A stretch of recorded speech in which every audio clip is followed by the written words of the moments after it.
The court will call on for, to be heard, the State versus Miller case now.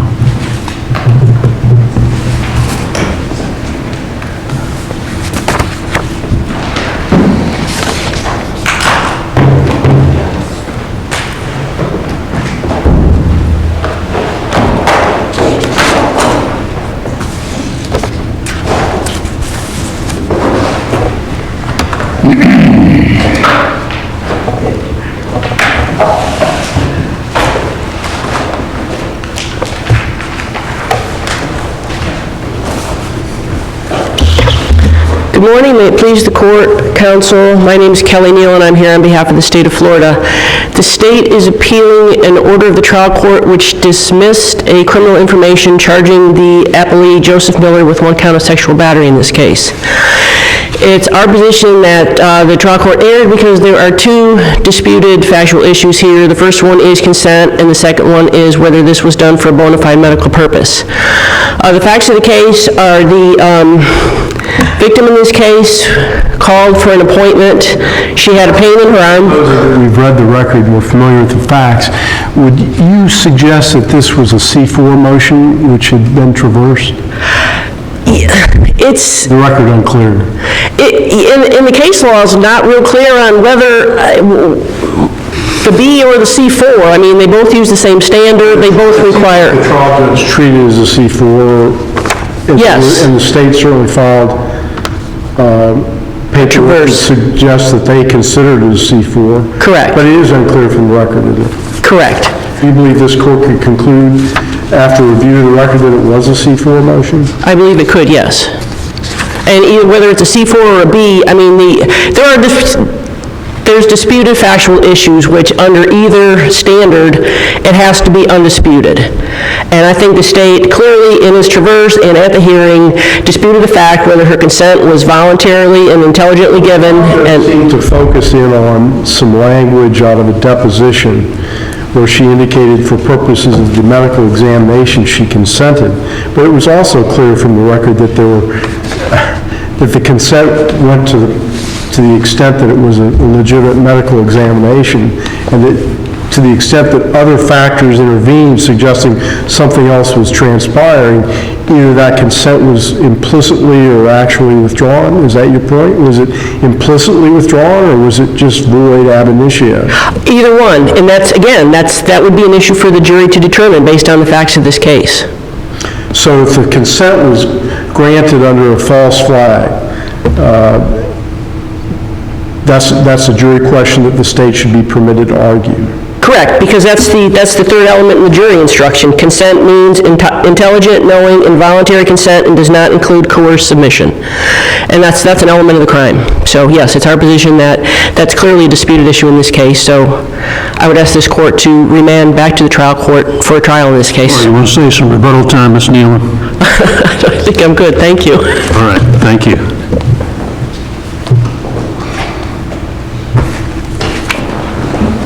Good morning. May it please the court, and I apologize for my stiffness. I'm recently recovering from back surgery.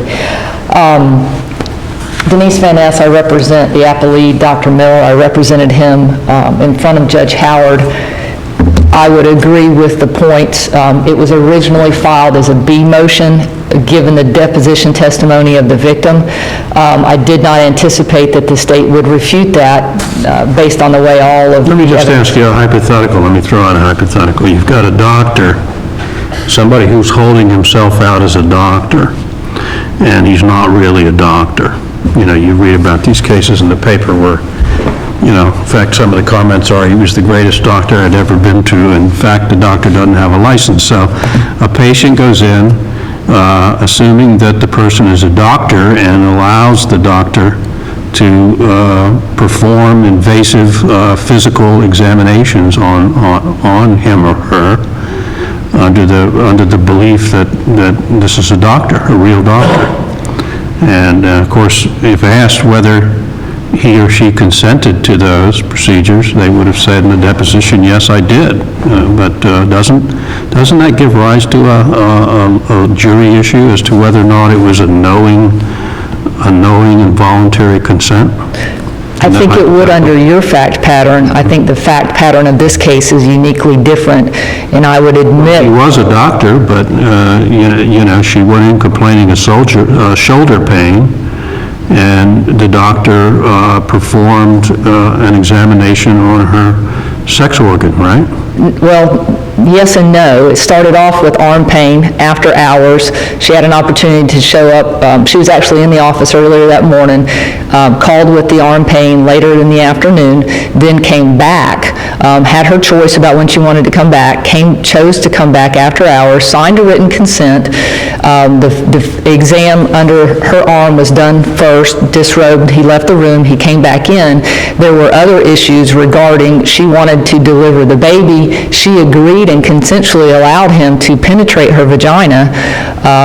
For the purposes of that examination, she has been clear in her testimony from the 911 call to her deposition in the criminal case to her deposition in the Department of Health case, and I specifically asked her a very narrow question: are you alleging that Dr. Miller penetrated your vagina with his fingers without your consent? And and her answer was unequivocally no. But the state has evidence that was not medically necessary, given what the patient presented with, right? I don't think that's the issue, with all due respect. I know their traverse alleges bona fide medical purpose. I think there's the defense that we were relying upon was a straight-up consent on penetration. Doesn't a consent have to be a knowing one? Yes, it does, and I think that's the point. And why is that not a fact issue, whether this was a knowing consent when the state has testimony, will offer, presumably testimony, we have to assume that they'll offer this testimony, that it wasn't medically necessary? Shouldn't the patient have been informed of that by the doctor? I'd like to stick my fingers inside of you, but it's not medically necessary for me to do that. Shouldn't the patient have had that, the benefit of that information before giving the consent? Well, I don't think so. I think just looking at a prima facie case of sexual battery, you have three elements. Obviously, she was over the age of 12. Then you have the issue of penetration. Certainly there was penetration. The issue is the consent. And I think that's the problem. Wasn't there some dialogue? I'm just getting ready to go to that, I think. I think this is your issue. There was some dialogue, and in her deposition, I asked her about, was he going to check for an exam, and then once I allowed his fingers to do an exam, he was my OB, that's how you check the cervix. So she's clearly consenting to the penetration. And then once his fingers were in there, it didn't seem to be about the exam anymore, and he made a statement that he could induce my labor. And I go on and... By how? I think by stretching the cervix. Was there some dialogue about some sort of sexual encounter?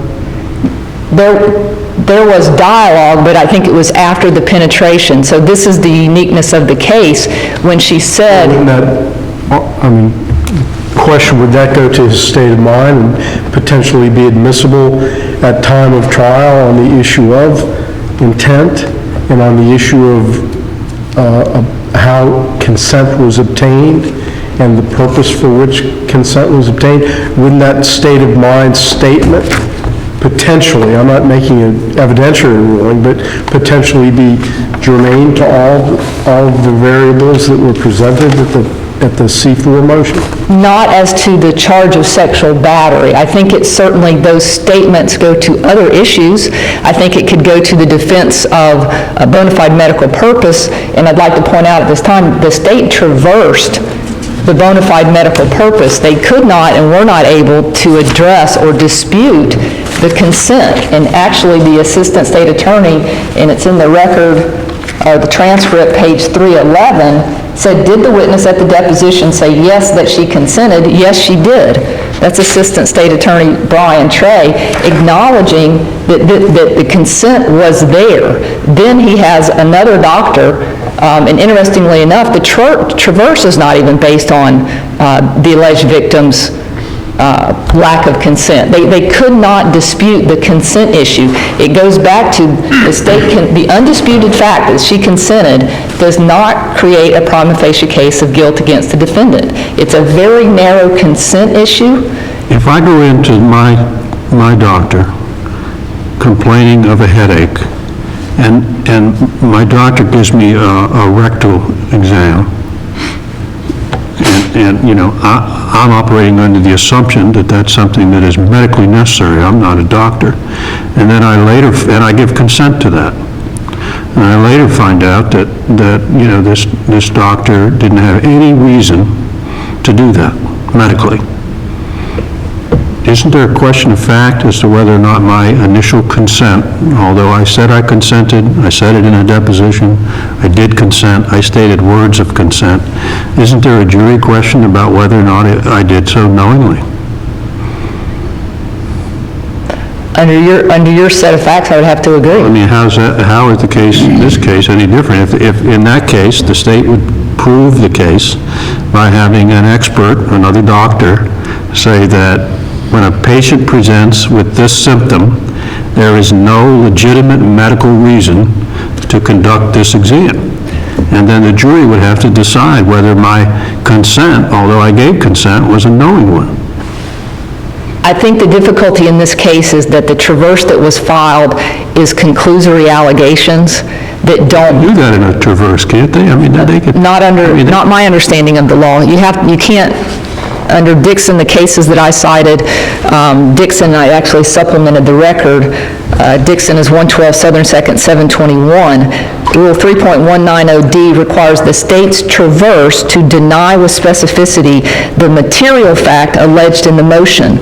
The only material fact that was alleged in the motion was that narrow issue of consent. But knowingly is a state of mind issue, and when you present expert testimony, you can present it in the form of a conclusion, and the state said, did they not, that they were going to have an expert who was going to say that this was not medically necessary, therefore the jury could decide that the victim's consent was not knowing, right? Isn't that all you have to do is say, you know, it wasn't medically necessary? I don't believe so under the other case law that I've cited, specifically from the 5th District.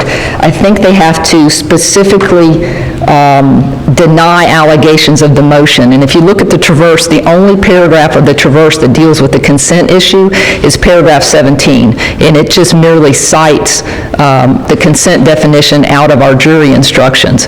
They could not specifically deny the consent. I understand your point, and your point's well taken.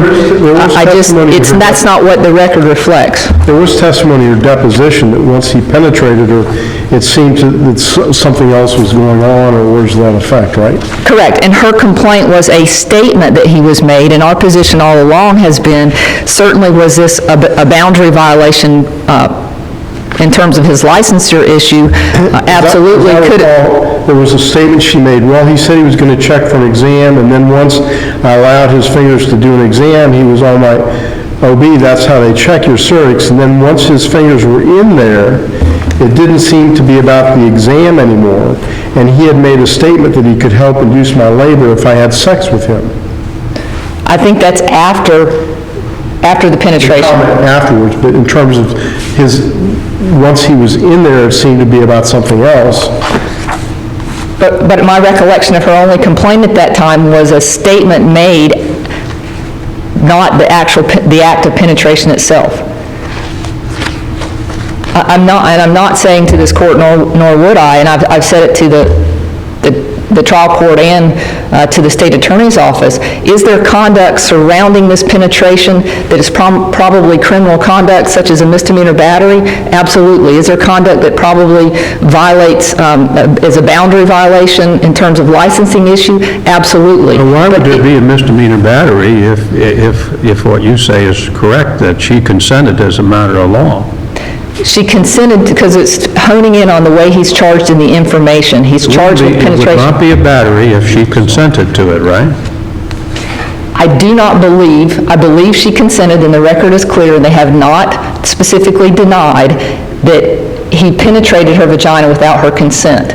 I do agree that if there was, once he made a statement, there were other acts of conduct that certainly she would not be consenting or agreeing to. Is a touching without consent, right? That's correct. Okay. I think you just contradicted yourself by saying that there could have been a claim for battery here, a misdemeanor battery. I mean, It's looking at the light most evident, or most favorable to the state, the conduct that happened after the penetration is what I'm basing that on. there was no subsequent touching, was there?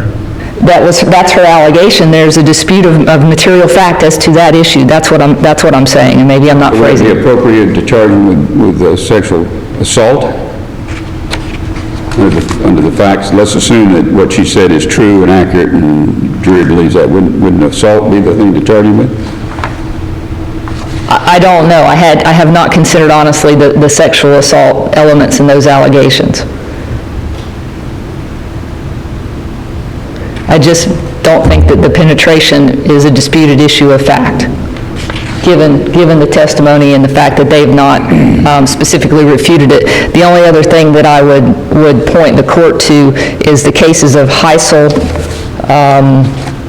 and Nunez that specifically address what level of specificity as to material facts. And again, I think that's the key, in my opinion, is the material fact at dispute is the penetration without consent, and they're not able to specifically deny that. They can talk about bona fide medical purpose, but they cannot specifically deny what this victim said about consenting to this vaginal examination. All right, thank you, Thank you. counsel. Ms. Nealon, you got anything else?